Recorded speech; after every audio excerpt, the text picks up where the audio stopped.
Welcome. The topic now we are talking about is pulmonary tuberculosis. Tuberculosis, it is there in so many subjects. Tuberculosis of patho में पढ़ते हो, pharma में पढ़ते हो. You are going to discuss in gynae, surgery, peds, ortho, obviously medicine, PSM, right? तो बहुत सारे subject में आएगा. तो अलग अलग जगह आपको अलग अलग पार्ट इसका कवर किया जाएगा. So whatever is required for the medicine perspective, I will discuss that particular part. When it comes to the treatment, ATT, that part is covered separately in pharmacology.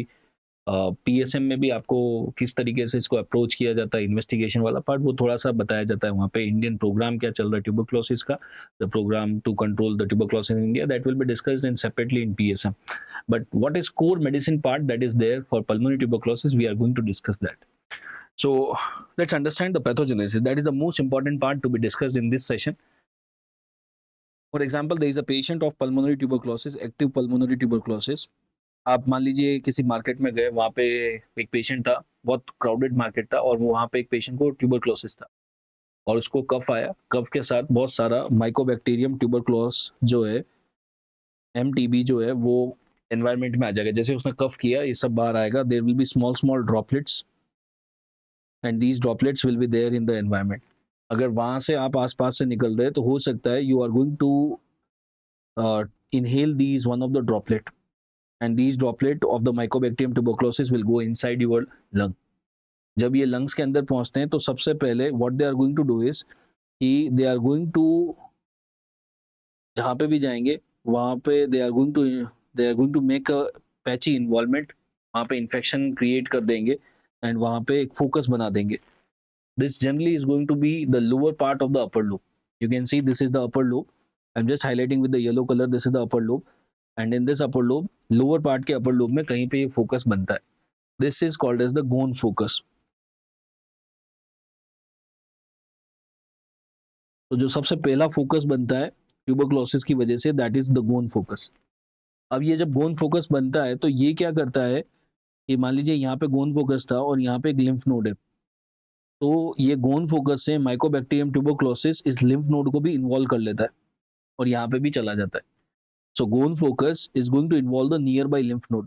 पास वाले लिम्फ नोड को involve कर देगा. जब गोन focus पास वाले lymph node को involve कर देता है, this combination is referred as now Ghon complex. इसको हम बोलने लग जाते हैं गोन कॉम्प्लेक्स बन गया.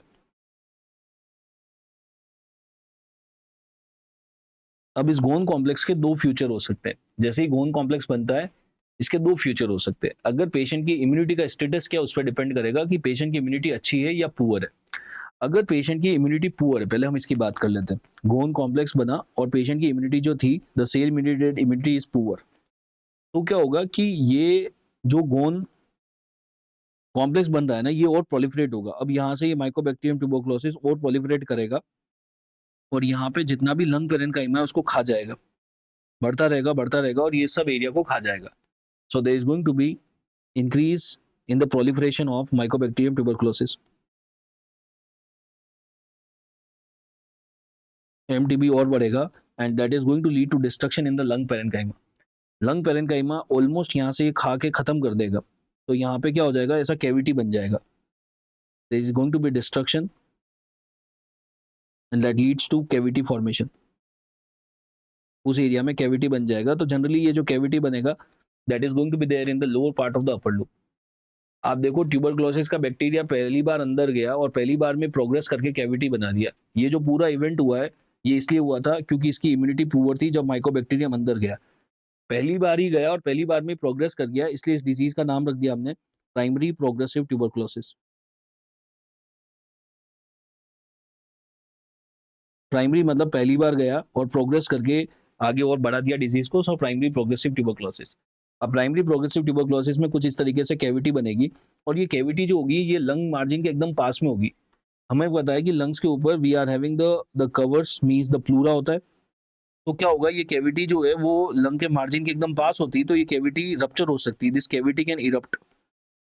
जैसे ये कैविटी इरप्ट होगी तो ये यहाँ से माइकोबैक्टीरियम निकलेगा और ये प्लूरल स्पेस में चला जाएगा और प्लूरल स्पेस में जाके it can create the pleural effusion also. So the mycobacterium will infect the pleura pleura को इन्फेक्ट करेगा and leads to pleural effusion.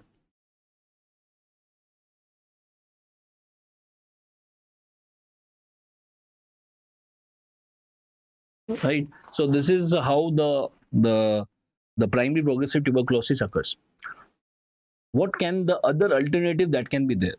अगर मान लीजिए किसी पेशेंट के अंदर गोन कॉम्प्लेक्स बनता, जो हम में से बहुत सौ के बना होगा, क्योंकि इंडिया में तो ट्यूबरक्लोसिस बहुत कॉमन है, हम भी पेशेंट के कांटेक्ट में आते हैं, तो माइकोबैक्टीरियम अंदर गया, लिम्फ नोड को इन्वॉल्व किया, लेकिन हमारी सेल मीडिएटेड इम्यूनिटी जो है दैट इज गुड.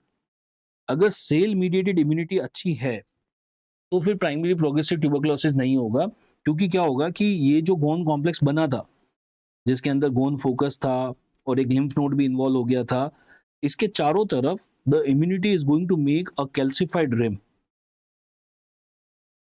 इसके चारों तरफ एक कैल्सिफाइड रिम बन जाएगा, मैक्रोफेज आके इकट्ठे हो जाएंगे और मैक्रोफेज इस पूरे फोकस को चारों तरफ से कवर कर देंगे.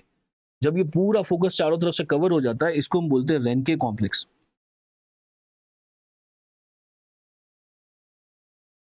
सो बेसिकली हमने माइकोबैक्टीरियम को इसके अंदर पकड़ के रख लिया, एमटीबी को इसके अंदर पकड़ के रख लिया. अब ये प्रोलिफरेट नहीं कर सकता, बढ़ नहीं सकता. और कौन इसको पकड़ के बैठा है? वहां की लोकल मैक्रोफेज चारों तरफ इकट्ठी हो जाती है और रेनके कॉम्प्लेक्स बना देती है. तो अब ये हमारे बहुत सारे लोगों के अंदर रेनके कॉम्प्लेक्स बने हुए हैं, जिनको भी एमटीबी का इन्फेक्शन हुआ है, अंदर गोन कॉम्प्लेक्स बना और चारों तरफ कैल्सिफिकेशन हो गया, मैक्रोफेज इकट्ठे हो गए, तो हमें कोई सिम्टम नहीं आ रहा, लेकिन ये रेनके कॉम्प्लेक्स बने हुए हैं. इसीलिए हमारे चेस्ट एक्सरे में बहुत सारों के रेनके कॉम्प्लेक्स बने हुए मिलेंगे. अब जिनको रेनके कॉम्प्लेक्स हैं, फ्यूचर में ऐसा हो सकता है, अभी तो कोई सिम्टम नहीं है, लेकिन अगर फ्यूचर में इस पेशेंट की कभी भी इम्यूनिटी कम हुई, जैसे इम्यूनिटी कम होगी, ये रेनके कॉम्प्लेक्स वीक हो जाएगा, और रेनके कॉम्प्लेक्स जैसे ही वीक होगा, माइकोबैक्टीरियम बाहर आ जाएगा. जब माइकोबैक्टीरियम यहाँ से बाहर आता है, अगर फ्यूचर में इम्यूनिटी कम होती है, डिक्लाइन होती है, तो माइकोबैक्टीरियम यहाँ से बाहर आएगा और जनरली ये जाता है upper part of the upper lobe की तरफ. यहाँ से बाहर निकल के upper part of upper lobe की तरफ जाएगा. इसको हम बोलते हैं secondary reactivation of tuberculosis. Secondary reactivation of tuberculosis. तो जब सेकेंडरी रीएक्टिवेशन होता है, तो ये होता है upper part of upper lobe में. अब upper part of upper lobe में ये मान लीजिए here is the clavicle bone है, तो ये रीएक्टिवेशन क्लेविकल के ऊपर भी हो सकता है या क्लेविकल के जस्ट नीचे भी हो सकता है. तो अगर ये सुप्रा क्लेविकुलर एक्टिवेशन होता है, then it is called as Puhl lesion. अगर इंफ्रा क्लेविकुलर होगा, that is called as Assmann lesion. तो इट कैन बी पुल और कैन बी एशमैन. अब ऐसा नहीं कि सेकेंडरी रीएक्टिवेशन हमेशा और हमेशा लंग्स के अंदर ही होगा. जब ये रेनके कॉम्प्लेक्स कमजोर पड़ता है, तो कभी कभी माइकोबैक्टीरियम यहाँ से बाहर निकल के, माइकोबैक्टीरियम जब यहाँ से बाहर निकलता है, तो वो ब्लड के थ्रू बॉडी के अलग अलग ऑर्गन्स में जा सकता है.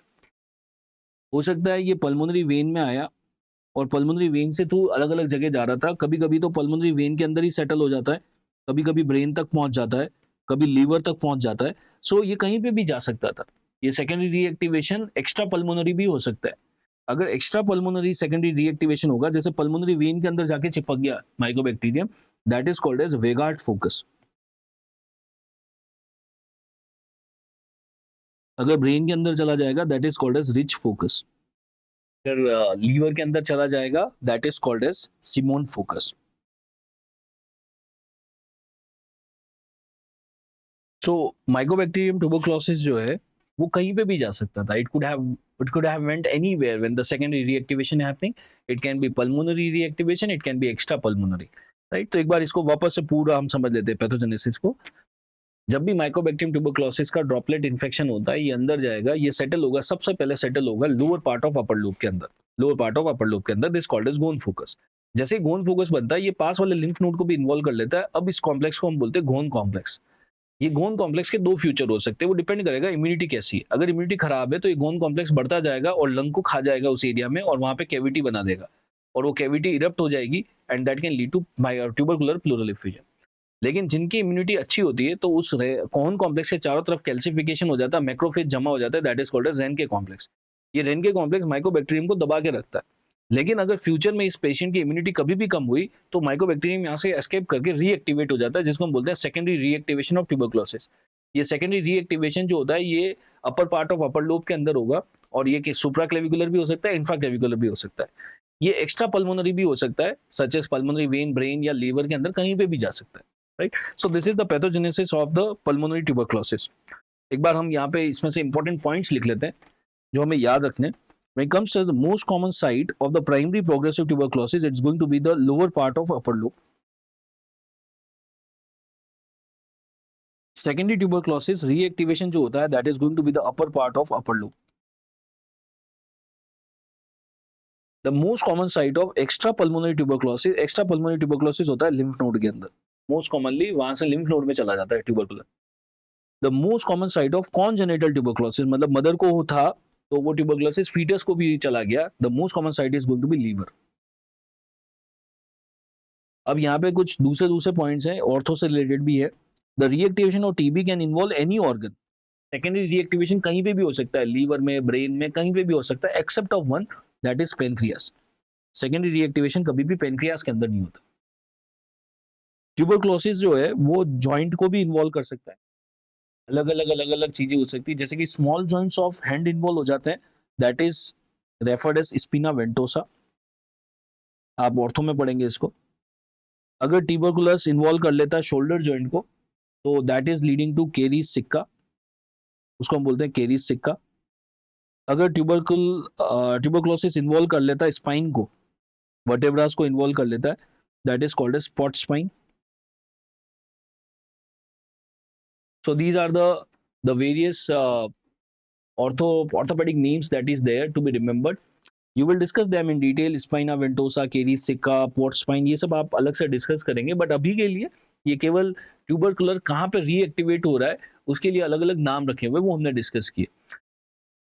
सो when it comes to the pulmonary tuberculosis का क्लिनिकल फीचर कि पल्मोनरी ट्यूबरकुलोसिस वाला पेशेंट कैसे प्रेजेंट करेगा, तो जनरली पल्मोनरी ट्यूबरकुलोसिस वाले पेशेंट में there is going to be low grade of fever, low grade evening rise temperature होता है, शाम को इनको हल्का बुखार आता है, there is going to be cough with sputum, in fact कभी कभी प्लस माइनस हिमोप्टाइसिस भी हो सकता है, because lung parenchyma significantly damage हो जाता है तो आसपास के ब्लड वेसल्स भी डैमेज हो जाते हैं, तो हिमोप्टाइसिस भी हो सकता है। These patients are going to weight loss, shortness of breath.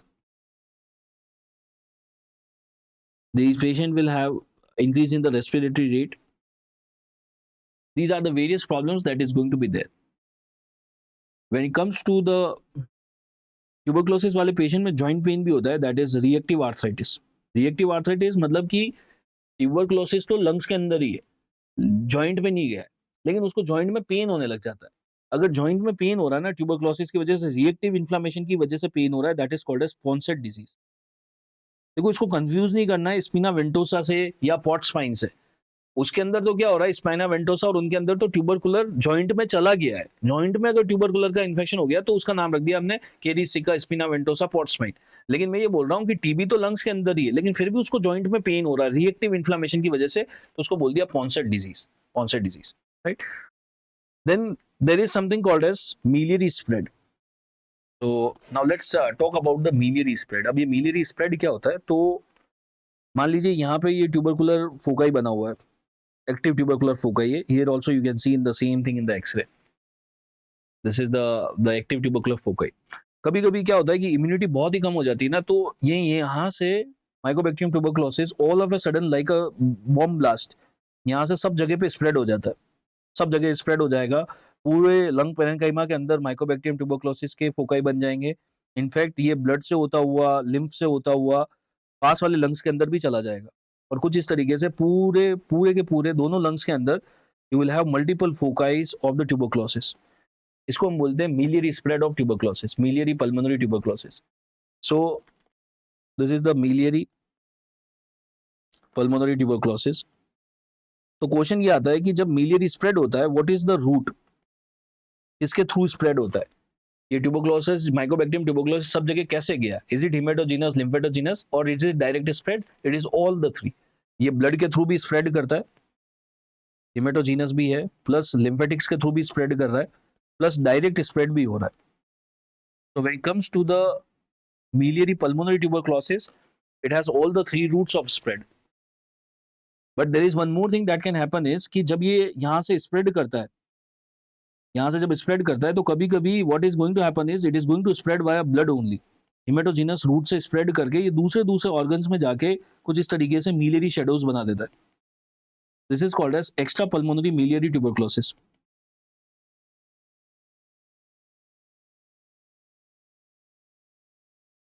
तो वी कैन हैव पल्मोनरी और extra pulmonary miliary tuberculosis.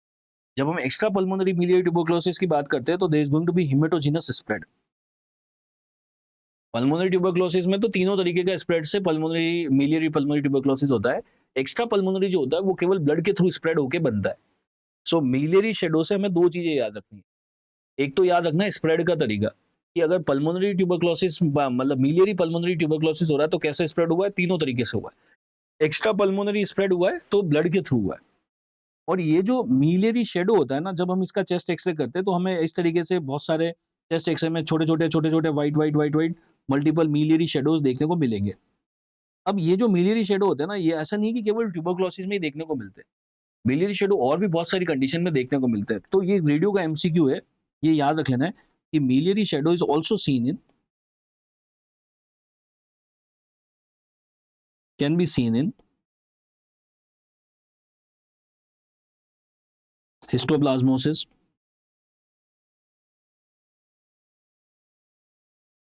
coccidiomycosis,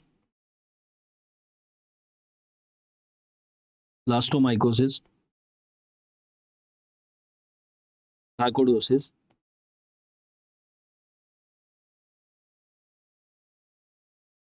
और भी बहुत सारी कंडीशन है. Hyper sensitive pneumonitis,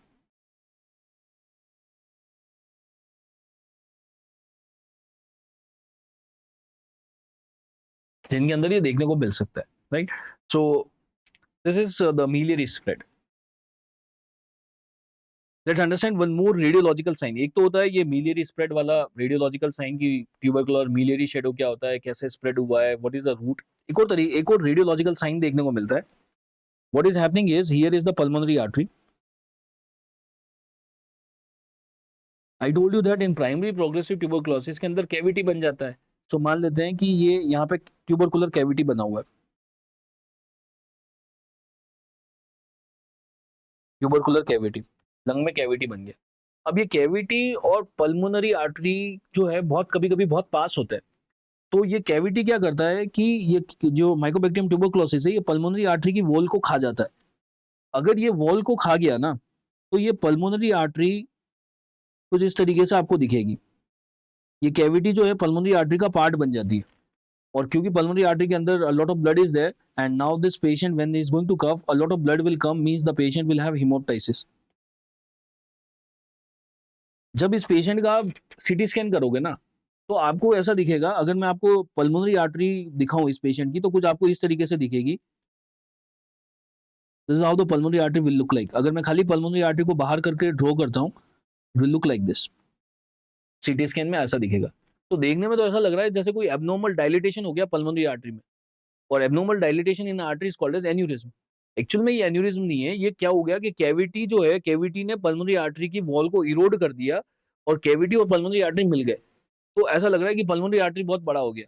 this is called as Rasmussen aneurysm.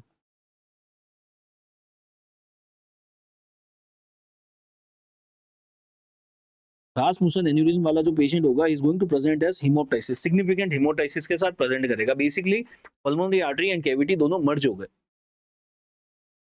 What are the findings that you are going to see in objective examination? Objective examination में आपको there is one very peculiar finding that you will see if there is a cavity.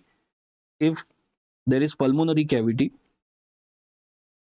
तो एक बहुत ही peculiar sound सुनाई देता. देखिए कैसे. मान लीजिए यहाँ पे एक पेशेंट को लंग के अंदर ये कैविटी बनी हुई है. हमने क्या किया कि हमारा स्टेथ इस कैविटी के ऊपर रखा है. फॉर एग्जाम्पल आपने स्टेथ के यहाँ पे रखा. पेशेंट का जो फेस है वो दूसरी साइड में टर्न कर दिया. आप यहाँ पे बैठे हुए, इस साइड बैठे हुए, तो पेशेंट अपोजिट साइड में मूव कर दिया. आपने यहाँ पे आपका स्टेथ रखा हुआ है. आपने पेशेंट को बोला कि जोर से कफ करो. उसने मुंह इधर किया और जोर से कफ किया. जैसे ही वो जोर से कफ करेगा ना तो इस कैविटी के अंदर जो भी एयर है वो सब बाहर निकल जाएगी. When he is going to cough. आपने स्टेथ यहीं रखा हुआ है. अब जैसे ही क्योंकि सारी एयर बाहर चली गई इस कैविटी से, सारी एयर बाहर चली गई तो यहाँ पे तो वैक्यूम क्रिएट हो गया, नेगेटिव लिख रहा हूं मतलब कि वैक्यूम बन गया। ये वैक्यूम क्या करेगा, ये वापस से एयर को सक करेगा। आपने तो यहीं पे आपका स्टेथ रखा हुआ है। अब क्या होगा, जैसे ही एयर सक होगी, this air is going to come in this cavity very rapidly, तो आपको वो सकिंग साउंड सुनाई देगा। आपने स्टेथ यहीं रखा हुआ है, पेशेंट का फेस टर्न किया, पेशेंट ने खांसा सारी हवा बाहर गई, नेगेटिव प्रेशर क्रिएट हुआ, उसने हवा को खींचा, आपको स्टेथ में सुनाई देगा। जैसे पेशेंट खांसेगा उसके बाद आपको ये साउंड सुनाई देगी। इसको हम बोलते हैं post tussive suction.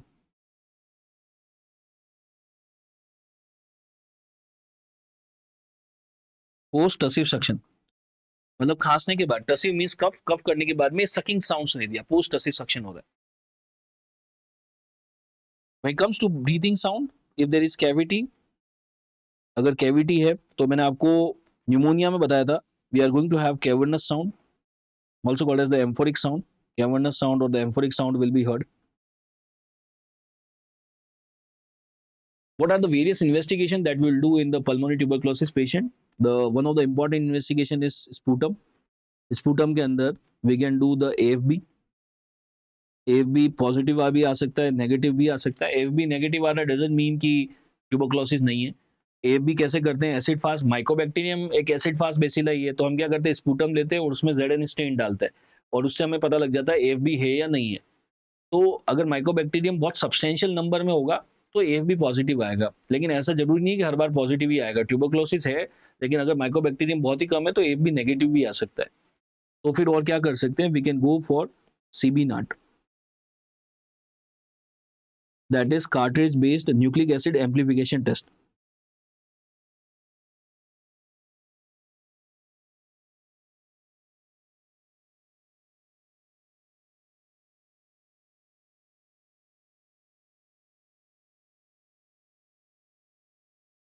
Cartridge based nucleic acid amplification test करेंगे, CB नाट करेंगे, and that will also tell us कि whether the infection is there or not there. Plus ये तो हमें ये भी बता देता है अगर माइकोबैक्टीरियम है तो वो कौन सी एंटीबायोटिक से सेंसिटिव है, ये भी हमें CB नाट से पता लग जाता है।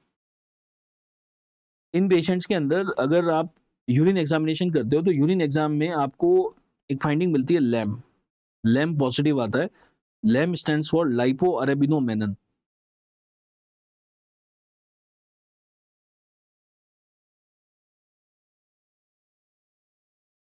लाइपो अरेबिनोमेनन जो होगा पॉजिटिव आएगा। If you do the CCT of thorax, क्योंकि माइकोबैक्टीरियम क्या होता है, लिम्फ नोड को भी इन्वॉल्व कर लेता है, उसके अंदर नेक्रोसिस करा सकता है, so you will be able to see the necrotized lymph node. आप पैथोलॉजी के नॉलेज से बताइए कि ट्यूबरक्लोसिस की वजह से कौन सा नेक्रोसिस होता है, केशियस और non caseous. Yes, we are going to have the caseous necrosis. Plus around the lymph node you will have the calcified rim. Lymph node के चारों तरफ आपको कैल्सिफिकेशन की रिम भी देखने को मिलेगी CCT के अंदर। तो ये बहुत सारे इन्वेस्टिगेशन हम कर सकते हैं, इसके अलावा भी बहुत सारे हैं, ये सब आपको बहुत डिटेल में पढ़ाते हैं। वो जब tuberculosis control programme of India जब आप पढ़ोगे PSM के अंदर कि TB को हम इंडियन गाइडलाइन के अकॉर्डिंग हम कैसे डायग्नोस करते हैं, उसका एक बहुत मेजर पार्ट होता है CB नाट। तो CB नाट को हम कैसे यूज करते हैं, that you will discuss in PSM। Now coming to the treatment, when it comes to treatment, we are going to give the ATTs, the first line ATT, the second line ATT. Now we have some newer ATTs also. कौन से first line ATT है, कौन से second line है, कौन सा उनका mechanism है, ये again it's not a part, you will discuss that in pharmacology in detail. अभी के लिए the newer ATT which are there such as bedaquiline, delamanid, these are the newer ATTs which are there. Bedaquiline का जो mechanism of action है आप बताइए, what is the mechanism of action for bedaquiline? It is ATP synthase inhibitor. Delamanid का mechanism of action है, it is mycolic acid synthase inhibitor.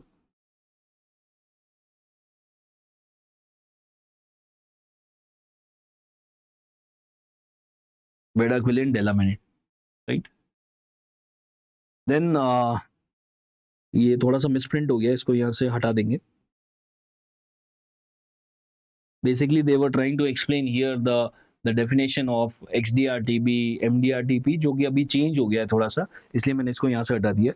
multi drug resistance and the extreme drug resistance, extensive drug resistance, that is different now. So अभी के लिए ATT we need to give, ATT देंगे. ATT में first line क्या है, second line क्या है, कब कौन सा देना है, that again is a part of VSM Pharma, will not go into detail of that, but दो MCQ आते हैं important pharma से basically, what are the newer ATTs and what is the mechanism of them. एक special situation है, मैंने आपको बताया था कि HIV वाले पेशेंट में ट्यूबरक्लोसिस इज वेरी कॉमन. तो हमारे यहाँ पे तो गाइडलाइन है इंडिया में कि जैसे ही आप किसी पेशेंट में HIV डिटेक्ट करते हो ना, उसका TB का टेस्ट भी कर ही लेना है, बाय डिफॉल्ट कर ही लेना है. तो मान लो आपके पास एक पेशेंट आया, उसका एक्सीडेंटली HIV पॉजिटिव आ रहा था, आपने TB का टेस्ट किया, वो भी पॉजिटिव आ गया. हमें पता है कि यार HIV के ट्रीटमेंट में तो हम देते हैं ART, anti retroviral therapy, and TB के ट्रीटमेंट में हम देते हैं एंटी ट्यूबरकुलर ट्रीटमेंट ATT. तो जब दोनों साथ में हो जाता है ना, तो पहले क्या देना है, दोनों एक साथ नहीं देना है.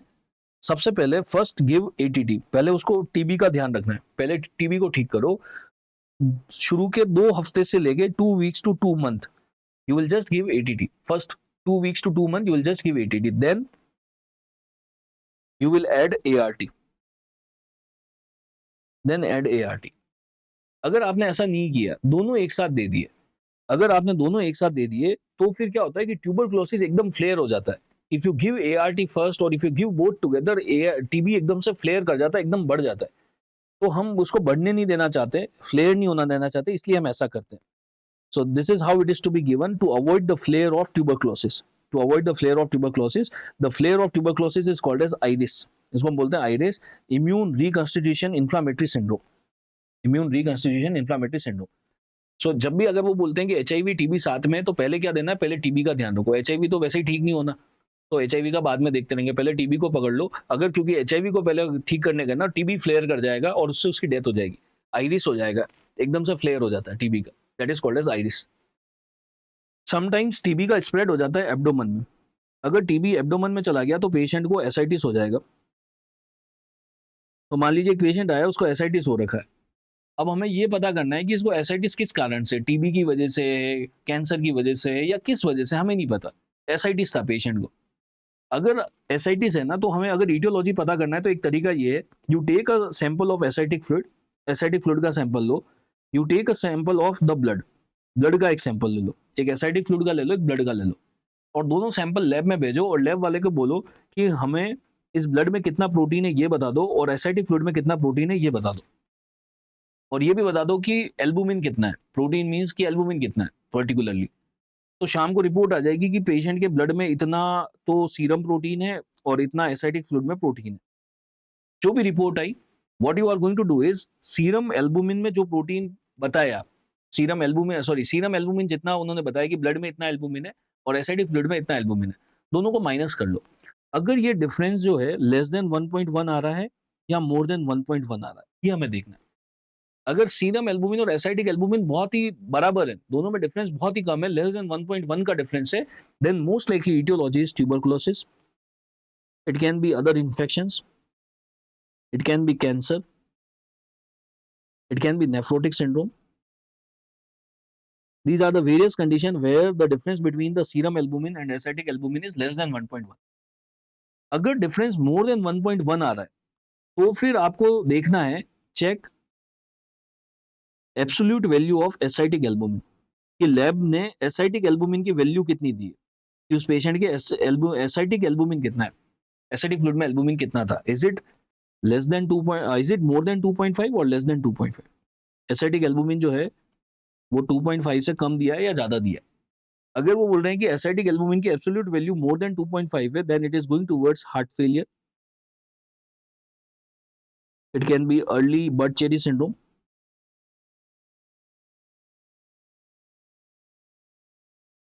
Early bud cherry syndrome. If it is less than 2.5, then it is going towards cirrhosis, means the chronic liver disease, or late bud cherry syndrome.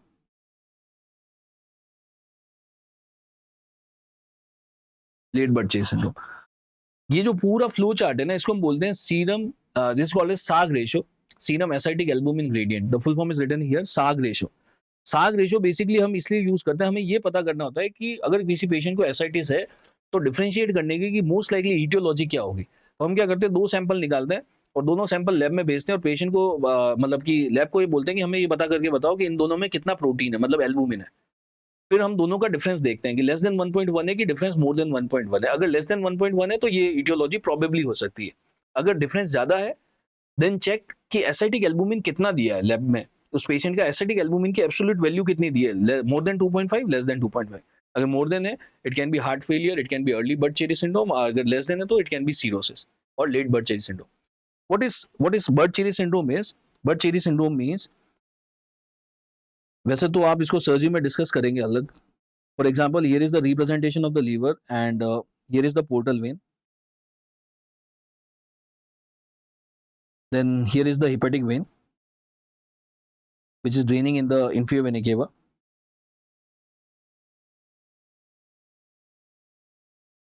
If there is thrombus formation in the hepatic vein में thrombosis हो जाता है, this is called as Budd-Chiari syndrome. Thrombosis of the hepatic vein is referred as the Budd-Chiari syndrome.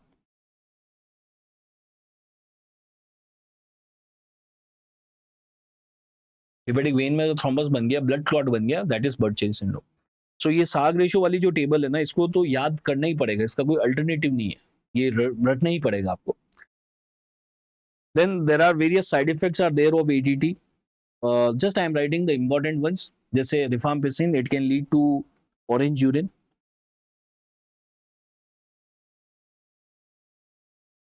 it can lead to thrombocytopenia.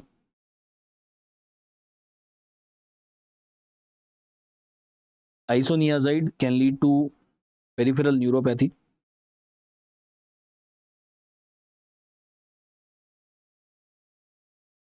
और इस peripheral neuropathy के treatment में you will give vitamin B6.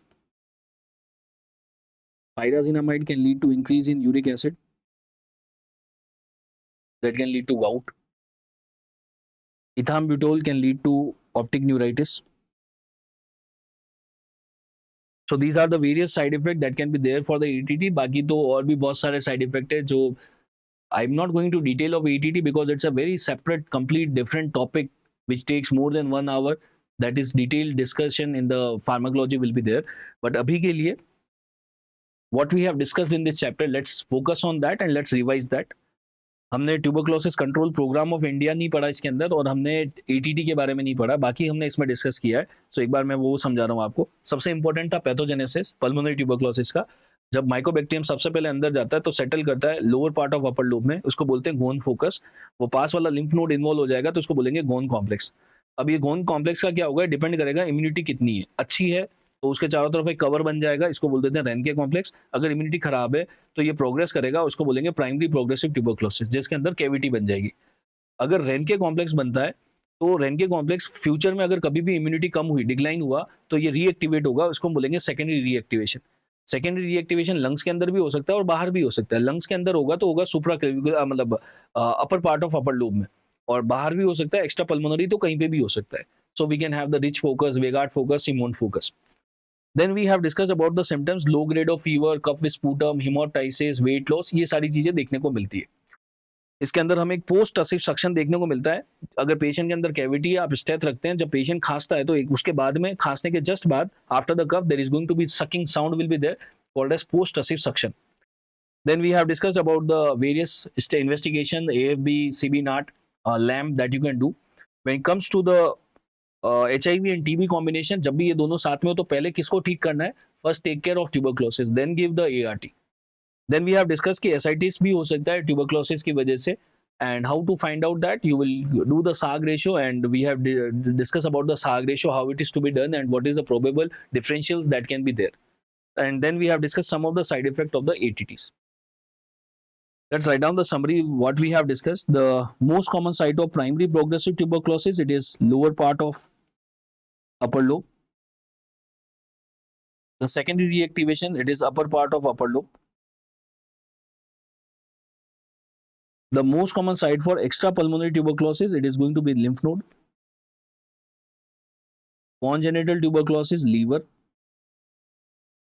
The organ where the secondary reactivation never happens, the reactivation never happens in pancreas. Patient को तो pulmonary tuberculosis है लेकिन फिर भी जॉइंट पेन हो रहा है, अगर टीबी जॉइंट में नहीं गया है, टीबी जॉइंट में गया ही नहीं है अभी, केवल उसको पल्मोनरी ट्यूबरक्लोसिस है, लेकिन जॉइंट में इन्फ्लामेशन होकर, रिएक्टिव इन्फ्लामेशन होकर पेन हो रहा है, इसको हम बोलते हैं पॉन्सेट डिजीज। अगर ट्यूबी का सेकेंडरी रीएक्टिवेशन हुआ है ब्रेन के अंदर, तो उसको हम बोलते हैं rich focus. Rich focus, focus कहाँ पे, तो ब्रेन में। सिमोंड फोकस कहाँ पे होता है, लीवर में। अगर टीबी और एचआईवी दोनों साथ में है, तो पहले क्या देना है, first you will give anti tubercular treatment. ये इसलिए देते हैं, नहीं तो टीबी एकदम से फ्लेयर हो जाता है, जिसको हम क्या बोलते हैं, IRIS, to avoid the IRIS, immune reconstitution inflammatory syndrome, right. This is all about the pulmonary tuberculosis that we should know.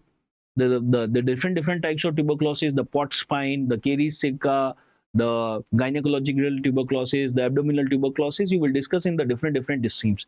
What we have not covered in this chapter, we have not covered about ATTs, that is a separate topic from pharmacology, and we have not covered the tuberculosis control program of India, that you will discuss in PSM, right? Thank you.